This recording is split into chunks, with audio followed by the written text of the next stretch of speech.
Joining us now is OjyOkpe with stories trending around the world. Hello, Jinx. Good morning, Dr. Abati. How are you this morning? Fine, good. You look different this morning.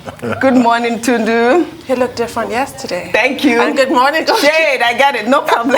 Good morning, Rufai. No wahala. Good morning. Well, all right. Good morning to you, viewers. Here are some of the stories that are trending across the globe.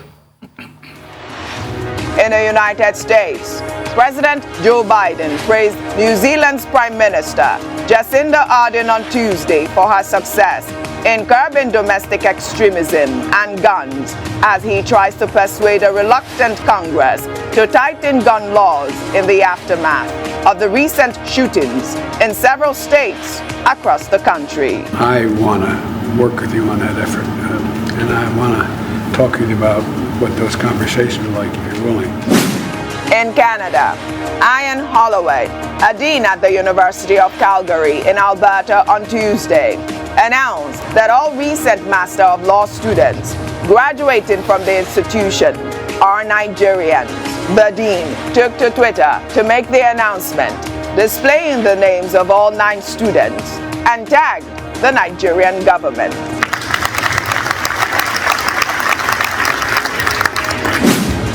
In Nigeria, presidential aspirant Rochas Okorocha stormed the presidential screening committee of the All Progressives Congress on Tuesday night, just hours after the Federal High Court, sitting in Abuja, granted him a 500 million naira bail in a suit filed by the Economic and Financial Crimes Commission, alleging that he stole 2.9 billion naira from public funds.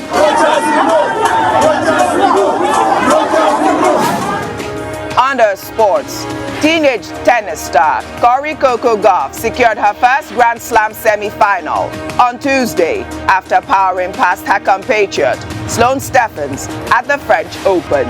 The 18-year-old, who is the youngest player left in the draw, will play Italy's Martina Trevisan for a place in the final on Saturday, June 4. Finally, under entertainment, 2-time Oscar winner Kevin Spacey, in a statement released on Tuesday, said that he will travel voluntarily to the United Kingdom to face sexual assault charges with respect to 5 counts relating to alleged sexual attacks against 3 men. The actor, who has largely disappeared from public view since the allegations were made, first faced sexual assault allegations in October 2017 in the wake of the Me Too movement.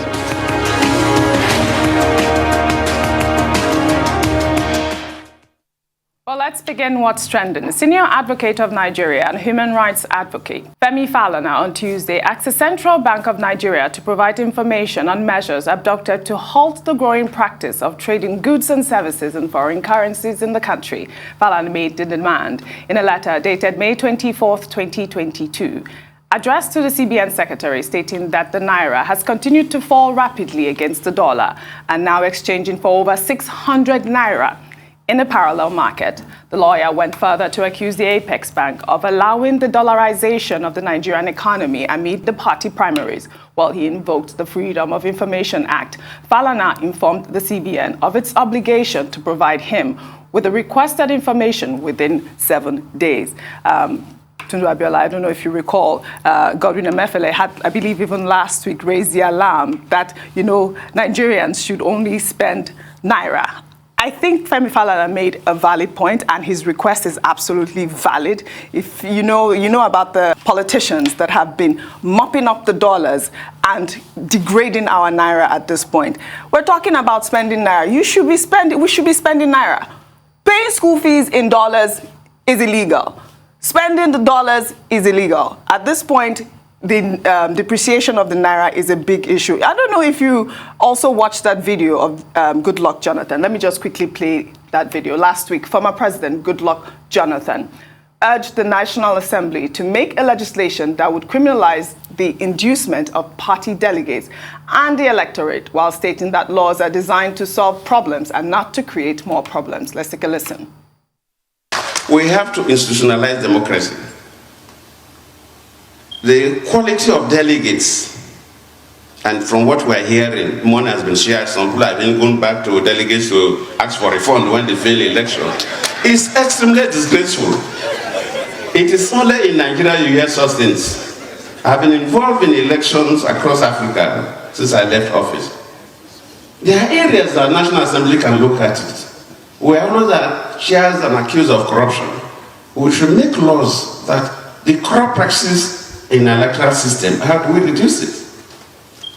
As long as we continue to use these ad hoc delegates that don't know where they come from. The idea is that there are some people that are coming, money will be given for them to go and vote. And these things are made very public, and nobody cares. In some countries, you cannot give a gift to a voter, like what we normally do, where bags of rice with photographs of candidates, monthly salt and others, we distribute them freely. That is, you are inducing the electorate, which is a criminal offense. And we will expect National Assembly to make laws to criminalize this. If you are found with such as, you must be charged to court. I mean, how is it possible there are no laws to criminalize these acts, Tundu Abiola? So this is exactly why all of the praise that was heaped on President Buhari over the amendment of the Electoral Act now rings somewhat hollow, through no fault of his, really. It's the National Assembly we're looking at, and that omission that the former president was referring to, how we now do not have the statutory delegates. But, you know, there's been a lot of conspiracy theories about that some wanted to ensure that power remains in the north and was a deliberate omission. But I tend to look at Handler's razor. Do not attribute to malice that which is adequately explained by stupidity. It's probably more likely that it was really an oversight. I've talked about it here in the show, I believe. There was a bill that was introduced to the Nigerian Senate through the American Embassy, you know, shopped around some senators' aides. A senator decided, okay, I'll propose it, and just handed it to Rules and Business exactly as it was given to them. They did not even bother. There were like gaps with brackets for you to fill in blanks. So-and-so offense, you will be sentenced to dash years in prison. They handed it in like that to the Rules and Business Committee. So having seen that kind of sloppiness, I'm not that keen to jump on conspiracy theories. I'm not a cynical person by nature.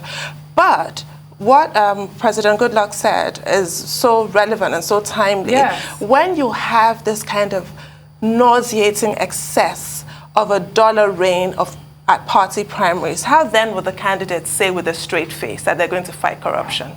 How then is INEC going to now go after people for vote buying?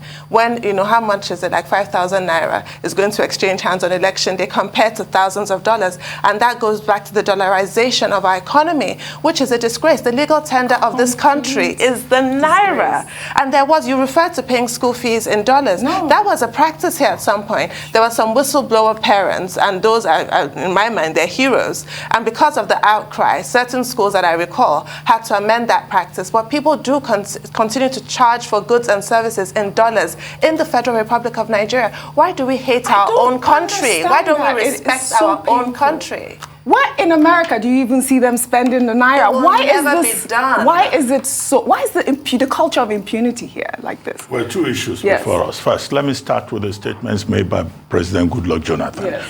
He was speaking at a book launch event in Abuja, and some of the points he made.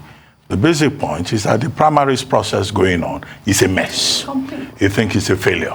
He thinks that, you know, whatever comes out of it cannot really be the standard because it's below global standards. Now, what did he anchor that upon? He said, one, it is most strange that under Section 84(8) of the Constitution is the National Assembly that is recommending how political parties should conduct their affairs.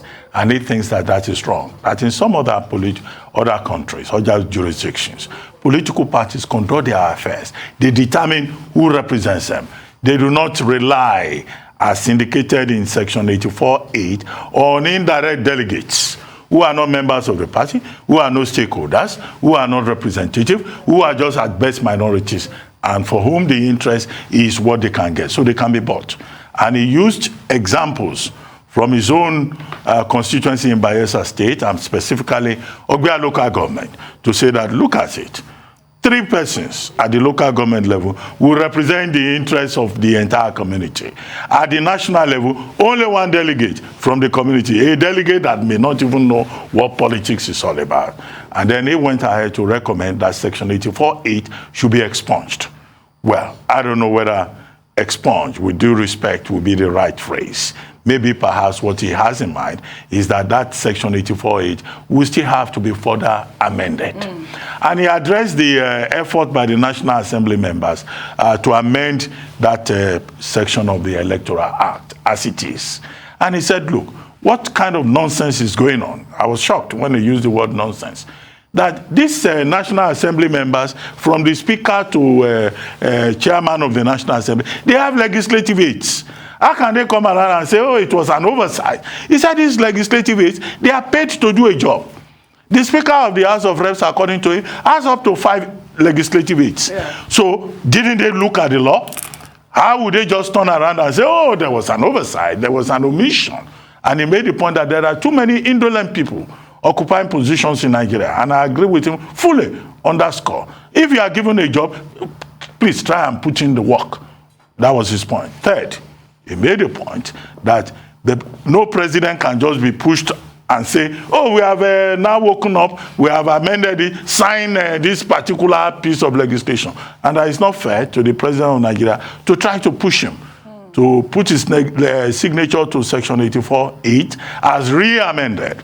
Because there are procedures. If the National Assembly people, if they miss the point, then of course don't blame the president. So that was an expression of solidarity, which is a successor. But his key point, drawing examples from other jurisdictions, he having been very active, in monitoring democracy across Africa, is that we need to institutionalize democracy, and that we're not there yet. So on all of those issues, he also then talked about the monetization of the process.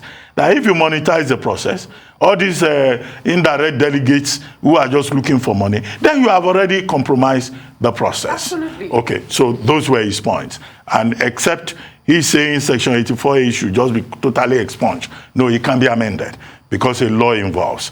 And all those points he made about law being useful, being for constructive purposes, nobody can argue with that. Having been president, he knows the importance of the law. So there's no doubt there. Now, as for dollarization, which was taken up by Femi Falana, SAN, who has now written to the Central Bank of Nigeria to say that he wants an explanation of the measures that have been adopted by the Nigerian government. It's in order. He's invoking the authority of the Freedom of Information Act 2011. Under the Freedom of Information Act 2011, any Nigerian at all, any citizen, can ask for details, information about how government is run from any institution, agency, or department of government that is established by law or in which the Nigerian government has interest. The only exceptions are as articulated in sections 11 to 19 of the FOI Act, and this will refer to a body of issues, privileged information, defense, things that can lead to the commission of crime. I don't want to list all of them because of time. But in the petition that has been put forward by Femi Falana, SAN, is asking for information based on overriding public interest. And that particular law says overriding public interest supersedes everything else, except the exceptions in sections 11 to 19. CBN has 7 days to provide the explanation. If there are difficulties, they have an additional extension of 7 days. If they fail, it is open to Femi Falana to go to court, to go and seek court interpretation. And any public official that tries to block information under the FOI is liable to 1 year imprisonment, and the institution is liable to a fine of 500,000 naira. Would the CBN respond to Femi Falana, SAN? I think they should. Because Governor Emefiele himself has been complaining about this dollarization. Okay? You know that was it 2021? He banned the CBN, rather, don't let me personalize it, banned the Bureau de Change from trading in Forex because he accused them of illegal trading. So I don't think that the CBN will have any problems in providing explanation to say, this is what we have been doing. In fact, at one point, we banned the black market operators from selling forex. But all of this has come up because of the situation with the political primaries. Absolutely. In Ghana, Ghana expressly banned the use of forex. In Ghana, if you defy the law, you go to prison, you go to jail. But the unfortunate thing is in Nigeria, we are focusing on party primaries. It's not only party primaries. Landlords in Lekki and Aja and Banana Island, they collect rent in dollars. Yes. All those people should be identified. Yes. There are government agencies, including the MASA. If it is not the truth, let them come publicly and say what we're saying is not true. And other government agencies collecting money in dollars. The currency of Nigeria is Naira. It's Naira. We need to save the Naira. Yes. We need to defend the Naira. Absolutely. Well said, Dr. Abati. Rufai. I mean, all of this that have been said is just an indication of the national level of hypocrisy we have and how we lie to ourselves. The reason why the National Assembly members couldn't read a bill properly, because of the level of hypocrisy and the fact that we lie to ourselves and we allow incompetent people rule every area of our life. And that's why they say if you want to hide something from a black man, put it in the book, because they know he will not read through the bill. President Jonathan that is talking, why didn't he change it during his time? There were delegates that collected money during his time. It's not today this started in politics. Let's change things. This is not time we can be retrospective and be looking back. There were people that were giving rights and inducements during his time. It has always been the norm in Nigerian politics. It's wrong. It has. Yeah. It's just that now it's really excessive. So now it's just that, let me tell you why it's bad now. Because it's in your face, because there's social media to put it more in your face, that people are taking pictures of the words of dollar notes. As at 2015, 2016, 2011 election, maybe there was no proliferation of Twitter and the likes. So you couldn't see pictures being taken, but those money were taken, they were put in the pocket. We all know how during campaigns, people were called to a hotel and given thousands and thousands of dollars in 2015 and the likes. It has always... And cars. People get cars. And cars. It has always been evident in this country. So why are we deceiving ourselves? If we want to build a country... Do you remember that video? Yeah, we need to be holistic about it and we need to tell ourselves the truth. And it's also reflective. You see, sometimes I believe that our leaders hate Nigeria. It's also reflective in the dollarization of politics. Look at what is happening. What right-thinking country devalues its currency so much because of politics? What right-thinking country? Look at countries all over the world. They defend their currency. The only even time I know that countries deliberately make their currency weaker is to gain trade advantage. Just like China used to do with the renminbi over the years, before they had the Plaza Hotel agreements to stop the currency manipulation of Japan and China and the likes of those countries like that. So our Naira is low. We're never gaining any manufacturing advantage over the fact. And we are defacing the Naira even more. Countries all over the world respect their currency. Do you know what the German economy did in 1923 to 27 when there was hyperinflation in Germany to defend the Deutschmark? They set up a new currency called, a paper currency called the Rentimark, where they pegged against land just to defend their currency. The strength of every currency is based on the production capacity of the country. But it is only in Nigeria that people have dollar for politics and to give delegates, that they will not give the money to their girlfriend and their family, and you want to import manufacturing items in this country to produce for this country, and you can't find dollar. If you own a business, have you tried trying to get dollar through the CBN window and difficult it is for people that truly need it? What do we give our dollar to? Hajj, pilgrimage, things like that. Yeah. Who are we really in this country? You see, sometimes when we keep saying we want to build this country, I see a smirk of hypocrisy in our mouths when we talk. We don't call a spade a spade. We don't speak truth to power. We all know the problem. We are all part of it. Yes. And we come and act brand new. Very well said. God save Nigeria. Peter Obi raised the alarm. He said that he will criminalize dollarization if he becomes, Nigeria's president. That's a great way to start. Absolutely. We shall take another story. The shooting of Tobiloba Adedeji, a journalist with the Nation newspaper reportedly by officers of Osun Police Command, has caught the attention of the state governor, Gboyega Oyetola. Adedeji was said to have been covering a protest when he was shot under tie in Osogbo, the state capital. The incident occurred when some irate youth were protesting the alleged killing of Abiola Afolabi by police officers. The Osun State Governor, while condemning the shooting, in a statement said that the police officers had no justification for the unlawful act and directed the state's Commissioner of Police to investigate the shooting incident and ensure that officers involved are identified and punished. This young man, Abiola, that was killed, I believe, sometime in March or April, early April, has caused a lot of outrage. I mean, this police brutality that the NSAS protesters marched out to solve is still a huge issue in Nigeria. Apparently, this young man was in his house or with his friends, and he was eating when the police came and shot, because I guess there was some report that there were armed robbers there, or he was part of a gang, an armed robbery gang. But what type of extrajudicial killing do we have in our system like this? And this man from the Nation newspaper was just documenting the process and got shot. Thank God he didn't die. But this needs to be resolved. I thought I should highlight this story really quickly before we end the program. Extremely important that you did. Thank you for that. I mean, police brutality, trigger-happy police officers is completely sickening. Yes. And they just are a disgrace to their uniform and the rest of the decent members of the Nigerian police force. And this is exactly why the NSAS process was so important. And it's so sad that after all of that, all this time has passed and we still have to be talking about things like this. It should never be done in this country. Unacceptable. Dr. Bati. Well, two sides to it. You know, the Committee to Protect Journalists, which is an international organization, is perpetually looking out for journalists. In many parts of the world, including Nigeria, journalists are always an easy target. And here in Nigeria, in the last 4 years, more than 10 journalists have been killed just for doing their work. So, you know, we have to continue to insist on freedom for journalists. Second, in Osun State, the whole protest was about extrajudicial killing of an individual. And people came out to protest, as they did against police brutality in October 2020, only for this journalist, Tobiloba, to be shot. And the police, characteristically, are saying that they didn't deploy live bullets.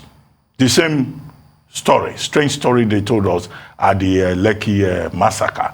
They said it was a blank bullet.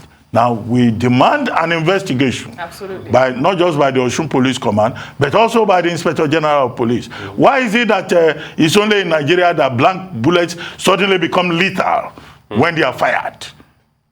But I think that the state governor has done very well.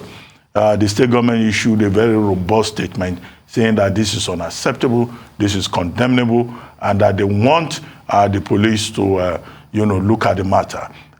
Some of the protesters went a step further to say that the bullets that was lodged in Tobiloba's thigh, he was lucky, he didn't die, but the bullet went into his thigh, that the commissioner of police in Osun State should be removed forthwith if he cannot control his men. They cannot be going about killing people and shooting people as if the guns that they carry are Christmas toys. They can't handle a gun as if it's a Christmas toy, because there is a procedure for controlling protests.